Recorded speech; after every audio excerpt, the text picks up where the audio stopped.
মুস্তাফিজ ইস্যুতে ভারতের মাটিতে তার সঙ্গে হওয়া আচরণ নিয়ে এবার নতুন করে আলোচনায় এসেছে ভারতের সাবেক অধিনায়ক মহেন্দ্র সিং ধোনির একটি লাইভ বক্তব্য।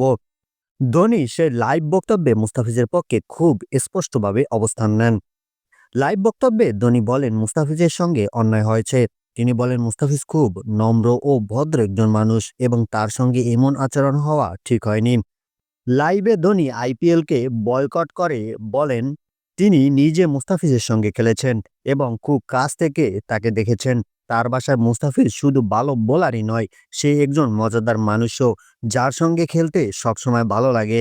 এই লাইভে ধোনি মুস্তাফিজের প্রতি পূর্ণ সমর্থনের কথাও বলেন। তিনি আইপিএল নিয়ে নিজের অবস্থান নিয়েও ইঙ্গিত দেন এবং বলেন অন্যায়ের সঙ্গে তিনি থাকতে পারবেন না। এই বক্তব্যের পর সামাজিক যোগাযোগ মাধ্যমে তীব্র প্রতিক্রিয়া শুরু হয়েছে। অনেকেই ধোনির এই অবস্থানকে সাহসী সিদ্ধান্ত বলে প্রশংসা করছেন।